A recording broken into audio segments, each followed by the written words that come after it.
the readers that were reading were the 6 to 10 years old. In March, of course, we're just at the beginning. Most of the readers are in the 11 to 15 years old. And so every dashboard has this similar feel again, KPIs on the left, additional details on the right. But because these are your city service, there's also a call out in terms of how you can make a difference to your city. In this case, remember to read at least 20 minutes a day.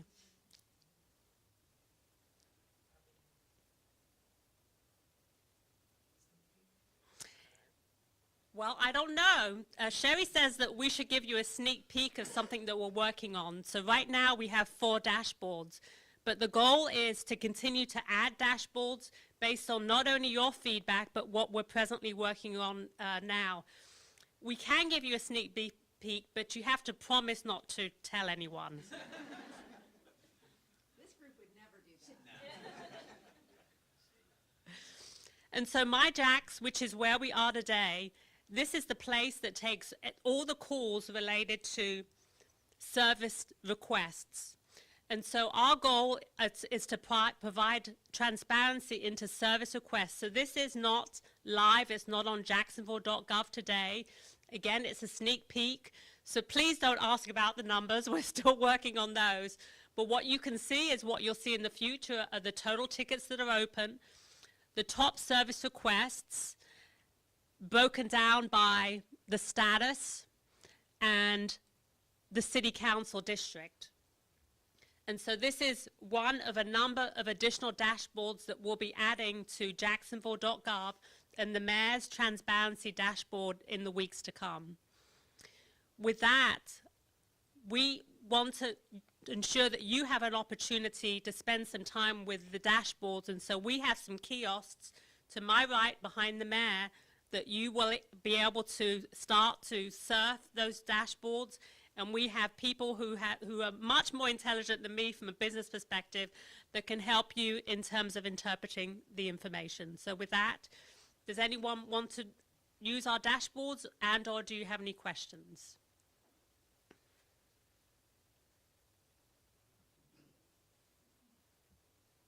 No questions? Reporters with no questions? I'm stunned. Okay, I have a question. There you go. How long has this been in the works for? Do you have a time frame?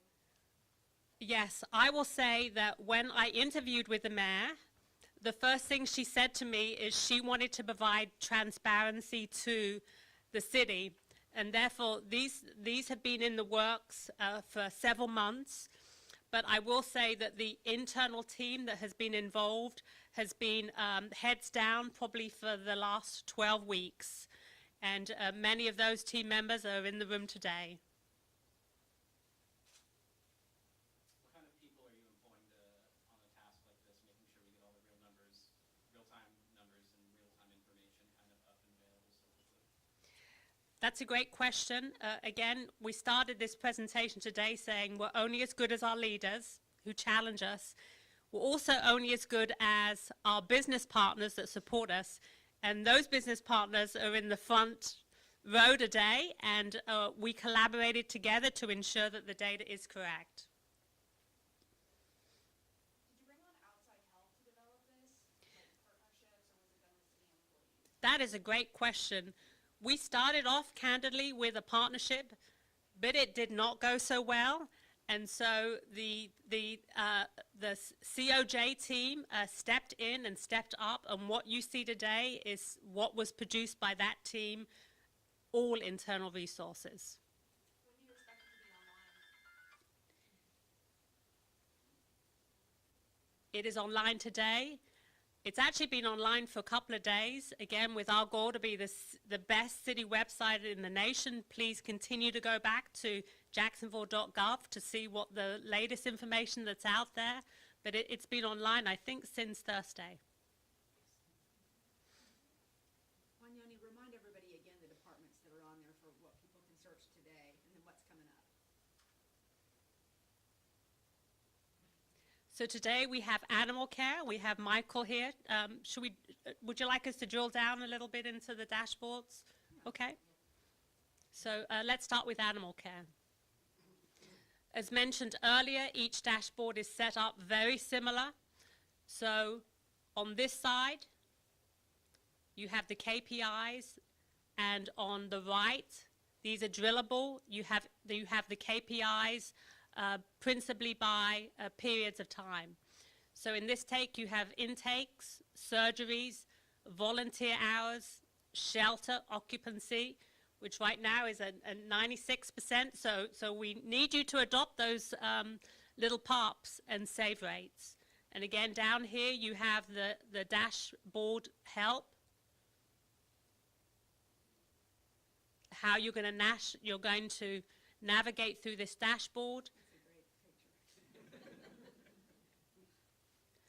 And we'll go further down and we'll see the call to action, our call to action for our services.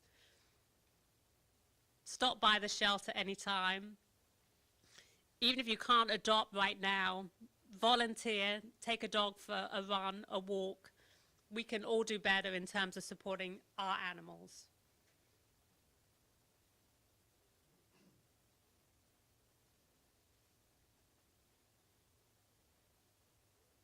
So the next one is permitting. And as you know, permitting is an area of focus that the mayor has given us from the beginning of her term. We have built an application called Jack's Epics, and this is the beginning of us providing a level of transparency into that application for you. So again, on the left are the key performance indicators: residential single-family duplexes, non-residential, residential apartments, and here is the performance. Permits submitted, permits by type, and total permits. You can also drill into this information. Sherry, do you want to drill into? So you can also drill into this information if you're looking for further details.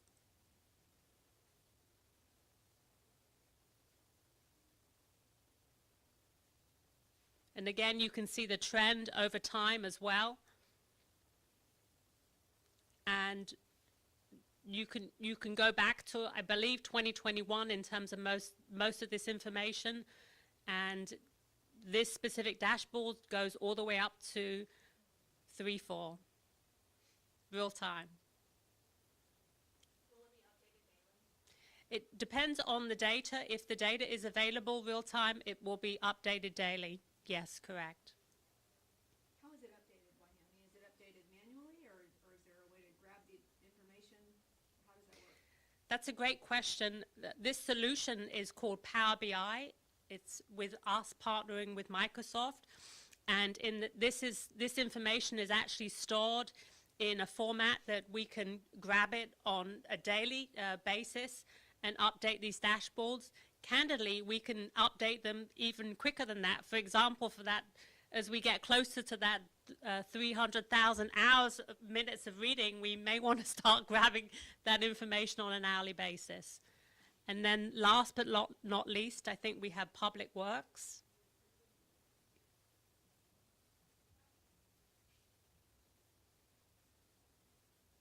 And again, a similar feel.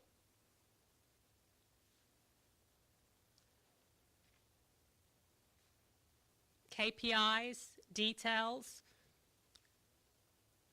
acres of grass mowed, miles resurfaced, waste management success. What I found most interested in terms of waste management success is the number of pickups that we have on a monthly basis. So if we can drill into this one, Sherry.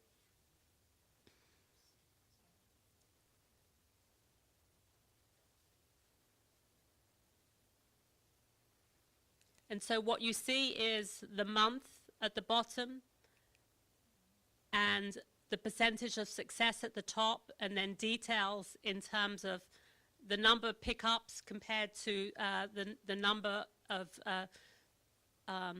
pickups that did not happen that specific month.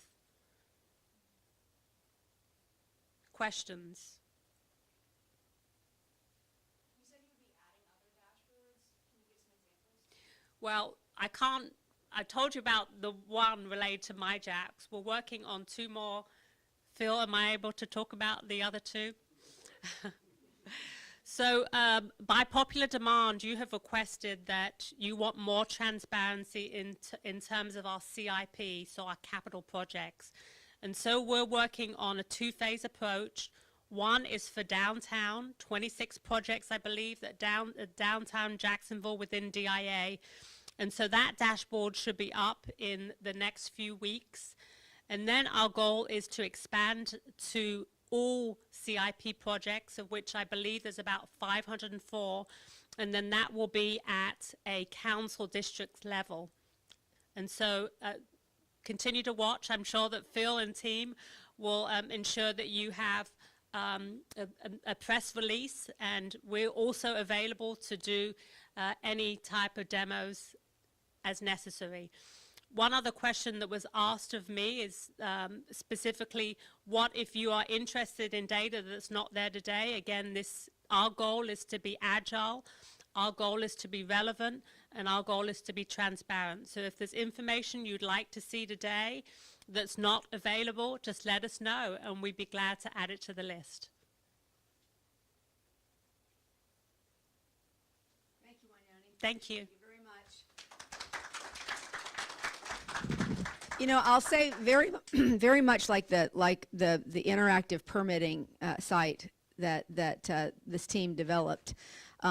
It's as good as how much people use it and give feedback. It's going to be so helpful for you all to get in there and to tell us what you see, what you'd like to see, maybe what you don't think is good enough yet, or how you think we can improve it. That's how these sites always are going to get better. So please encourage folks to go in and actually use these dashboards. These truly are not an attempt to make us look good. Things are as they are right now. So we are working very hard to make sure that that as hopefully we continue to meet the goals of this administration, we're able to show that. But in the meantime, we want you to see in real time what's happening. And so it's just, I think it's important not only in getting people to be interactive with their own government, which was one of the goals of this administration, is to bring people inside City Hall. People feel empowered that they know information, that they can connect with that information, then they're going to be more likely to engage with their city government, and we really, really want that. So this is a wonderful step in that direction, and I tease about the technology. I'm just glad that I'm not the one that has to do it, but I'm grateful that it's there. So anybody have any other questions about this topic?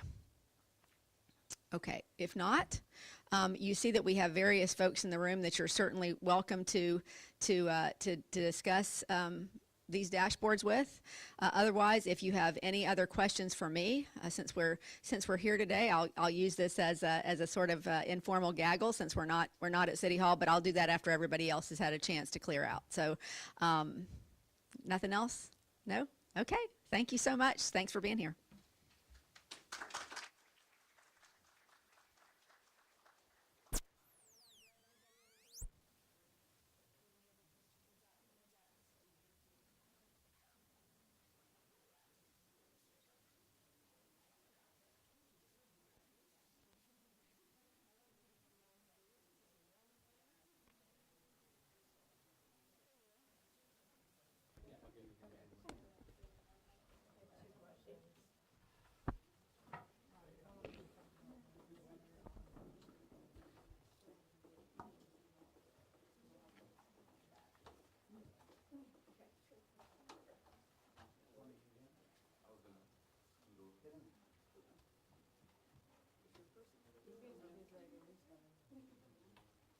Gotta unplug some stuff. I think so. Any questions for any of these guys? No? Okay.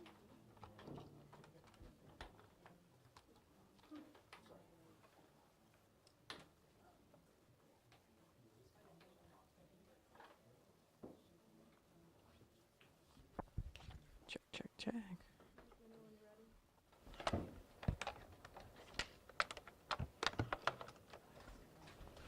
Okay. All set? All set. All right. So can you touch maybe on what the city's plan is to have community meetings at the library, just about riverfront development? What's the plan going forward with that? Well, we just want to, as always, we want to bring in the community as much as we can as decisions are made. And because we want this riverfront to be everybody's riverfront, we want as much input as we can get on the upcoming park projects. And that's really the idea behind them, is to hear out people, much as we did in our community meetings when we first started, and just to hear where people want to go with those. And then we make decisions based on what people would most like to see. And are they tentatively set to start March 6th? Do you know if that's a plan? That is correct. Okay. Yeah, our first meeting will be at the main library on March 6th. And my other question for you is, there's a hearing regarding badge access for non-city employees. Do you have any comment on this, of what kind of access should be allowed in City Hall going forward? Well, look, we have over 400 people that are consultants and others from City Hall that have badge access. I don't know if we need to start making sure that every single one of those people has a background check. I don't know that that's necessary. But I'll watch the process go forward. As I've said before, I think that a lot of this is nothing more than political theater. And it's unfortunate because we did everything that we were supposed to do in terms of that whole process. It went through procurement in the way that it was supposed to go through. Our stated goal, just as we've said here today, is to make sure that we can do as much for the citizens as we can while we're here. We have applied for almost $140 million in federal grants because we were able to get that contract through when we did. It has absolutely met the purpose of that single source contract that we needed at the time. And then, if you recall, immediately went to an RFP process. Made it a one-year contract, went immediately to an RFP process, and the council decided they needed to go further.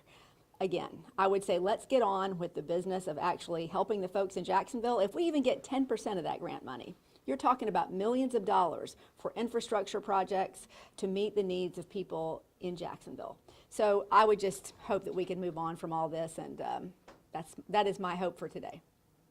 That's all I had. Yep. Mayor, you had hoped to get millions of dollars for riverfront parks from the state this year. It doesn't look like that money is going to go through. Yeah. What's your reaction? Is this a surprise? Well, it's not a surprise, really. We sort of shifted focus when we learned that wasn't going to be something we were probably going to be able to get the whole chunk of this year. We've already got that partially funded. It's in the design process. We'll continue to fund those projects. But we went on to other projects that we thought were also important and really shifted our focus to that. So no, it really wasn't a surprise, but obviously always would like to get more money from the state whenever possible.